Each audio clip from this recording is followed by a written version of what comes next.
नमस्कार दोस्तों, job centre में आपका स्वागत है। रेलवे एवं अन्य सरकारी नौकरियों की जानकारी इस चैनल पे आपको मिलती रहती है। तो चैनल पर अगर आप नए हैं तो प्लीज़ चैनल को लाइक करें, शेयर करें एंड सब्सक्राइब करें। अपना प्यार इस चैनल को बनाए रखें। तो आज हम बात करते हैं एक नया जो अफ़वाह उड़ाई जा रही है या अफ़वाह चल रही है या उसमें क्या सच्चाई है, उसके बारे में बात करेंगे। एक रेलवे का नोटिस है जो पुराना 2018-2019 में समय समय पर रेलवे ने जारी किया है, जिसके अंदर बताया गया है कि अपने पुराने जो रूल्स है उसको स्क्रैप कर दिया गया है। उसकी जगह नया रूल जो है या नई पॉलिसी को लागू कर दिया गया है और आगे वही इम्प्लीमेंट होगी। तो उसी के बारे में बात करेंगे। तो उसके अंदर 2-3 इंपॉर्टेंट क्वेश्चन है जिसके बारे में हम बात करते हैं। तो सबसे बड़ा इंपॉर्टेंट क्वेश्चन जो है, अगर हम बात करेंगे तो वो है कि क्या 1/3 मार्क्स का जो रूल है वो वापस हो गया है, यानी कि उसके अंदर जो है फिज़िकल भी इंक्लूड है और जो है जिसका अप्रेंटिस का फिज़िकल नहीं होगा और उनको 1/3 मार्क्स एनसीवीटी के जो है उनको सीसीए ट्रेनिंग के जो है उसको वेटेज दिया जाएगा। और उसके बाद क्या सच्चाई है कि इस नोटिस को जो है हम इसी के बारे में बात करेंगे। तो आगे देखते हैं हम नोटिस में क्या लिखा है और क्या नहीं, इसके बारे में हम आगे बात करते हैं। तो सबसे पहले आप देखिए इस नोटिस को, अगर आप ध्यान से देखेंगे तो ये इंडियन रेलवेज़ का नोटिस है, जिसके अंदर जो है गवर्नमेंट ऑफ इंडिया की तरफ से जारी किया गया है और ये लेवल 1 की पोस्टों के लिए है, जैसा कि आप देख सकते हैं इसमें। और कोई पोस्टों को मेंशन नहीं किया गया, सिर्फ लेवल 1 की पोस्ट को मेंशन किया गया है। तो लेवल 1 की पोस्ट में ग्रुप डी की पोस्ट आती है। तो इसके अंदर लिखा है the one time exemption granted by Indian railways in employment notice. तो ये देखिए, आप देखेंगे तो ये 2018 की ग्रुप डी की वैकेंसी और ये 2019 की ग्रुप डी की वैकेंसी तो इसको दिया गया है। तो इसके अंदर जो है दोनों में जो है इन्होंने लिखा issue by railway recruitment board in February 2018 and March 2019 को respectively was only special dispensation for those recruitment drives and same has now been withdrawn. यानी कि जो इसमें आपको छूट दी गई थी 2018 के ग्रुप डी के एग्ज़ाम में और 2019 के, यानी 2018 में जो है वापस कर दिया गया था, लेकिन थोड़ा जो है ड्रामा हो गया था जिसकी वजह से छूट दी गई थी।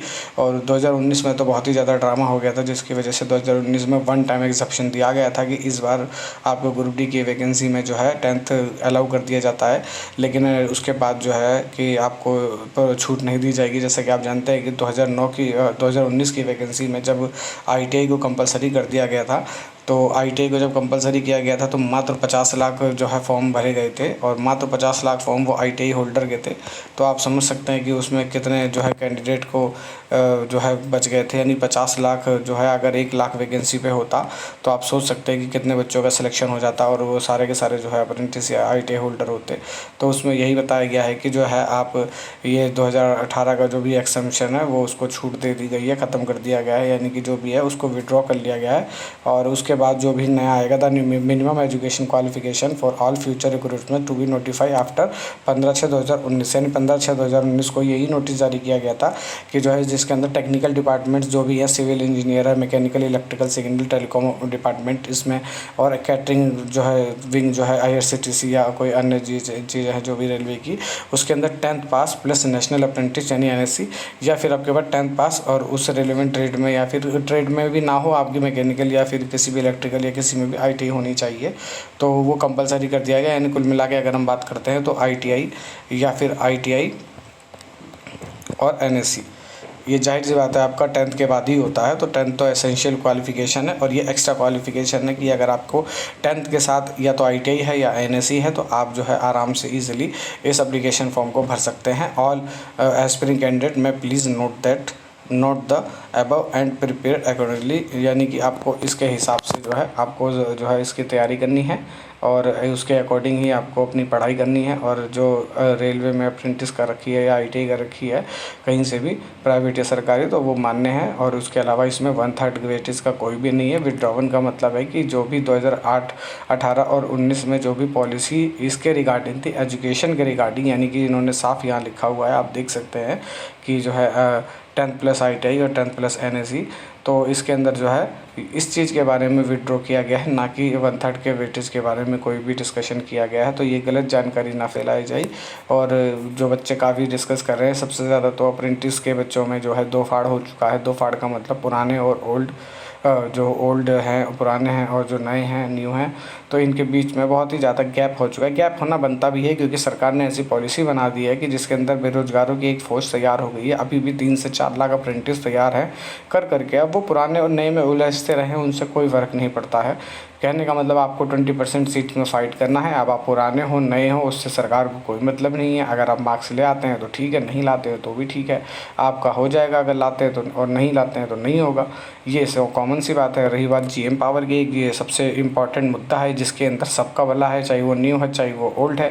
न्यू जो है एस्पिरेंट जो ये सोचता है कि हम जो है एग्ज़ाम को फाइट करके वैकेंसी ले लेंगे तो वो इस घमंड में ना रहें और इस गलतफहमी में भी ना रहें, क्योंकि अगर 3 लाख वैकेंसी यानी 3 लाख वैकेंसी है और मतलब 3 लाख कैंडिडेट्स हैं, और अगर इन फ्यूचर मैं कहता हूँ कि 1 लाख वैकेंसी भी आ जाती है तो 3 आदमी का फ़ाइट होगा, और 3 आदमी का फ़ाइट जो होगा, यानी कि ऐसा तो नहीं है ये 3 जनरल फ़ाइट है, आपका नहीं है। अब अगर 1 लाख वैकेंसी आती है तो आप सोच सकते हैं कि 1 लाख वैकेंसी जो है 1 लाख वैकेंसी होती है, तो 1 लाख वैकेंसी आप समझ सकते हैं कि 1 लाख वैकेंसी अगर मोटा मोटा कहा जाए तो 1 लाख वैकेंसी में अगर हम देखें तो 1 लाख वैकेंसी जो इतनी भी होगी उसमें 20% आपका होगा, यानी 1 लाख का 20% सिर्फ 20,000 हुआ। अब 20,000 वैकेंसी में 3 लाख बच्चे, अब आप मोटा मोटा काउंट कर सकते हैं, इसके अंदर कोई कन्फ्यूज़न नहीं है कि अगर 3 लाख बच्चों में, अगर हम 3 लाख बच्चों में काउंट करते हैं और उसको डिवाइड करते हैं कि जो है 20,000 वैकेंसीज है, तो आप इमेजिन कर सकते हैं कि कितना ज़्यादा कंपटीशन है।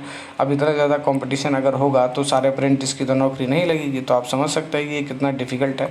तो डिफ़िकल्ट होने के साथ साथ एक कन्फ्यूजिंग है जो सरकार ने क्रिएट कर दिया है, सरकार या फिर अथॉरिटी जो भी कहते हैं हम उसको, तो ये एक बहुत ही बड़ा कन्फ्यूज़न है। इसीलिए आपस में लड़े ना, और जैसे कि हम हर बार कहते हैं कि आपको और ज़्यादा वैकेंसी चाहिए। अब ग्रुप डी की अलावा आपको और जगह हाथ पैर मारने पड़ेंगे, क्योंकि ग्रुप डी से आपका पेट नहीं भर सकता, क्योंकि हमारी भूख ज़्यादा है, हमारे कैंडिडेट्स ज़्यादा हैं। सबको वैकेंसी अगर दिलानी है, सबको रिक्रूटमेंट दिलाना है, तो आपको जो है और ज़्यादा जो है अपना विस्तार करना पड़ेगा। तो उसके लिए हमको सीधा सा सोल्यूशन है कि आप देख सकते हैं कि क्वालिफ़िकेशन ITI और 10th पास सबके पास होता है, NSC सबके पास होता है जो भी अप्रेंटिस करता है, तो उसको ALP और टेक्नीशियन में भी रिजर्वेशन दिया जा सकता है 20%, इसमें कोई भी दिक्कत नहीं है। और ALP टेक्नीशियन की सेफ्टी कैटेगरी की पोस्टें होती हैं जिसके अंदर डिमांड रहती ही रहती है, और इस समय देश में ALP की बहुत ज़्यादा शॉर्टेज है।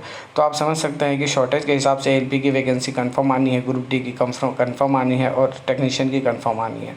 तो जब इतनी पोस्टें आनी है तो हम ग्रुप डी से आगे बढ़ के डिमांड करें कि हमको 20% टेक्निकल में दिया जाए, क्योंकि हमारी योग्यता ऑलरेडी उस जो है पोस्ट के हिसाब से सूटेबल है, तो हमको उसमें भी 20% दिया जाए, जिससे हमारे ज़्यादा से ज़्यादा बच्चे सेलेक्ट हो सकें।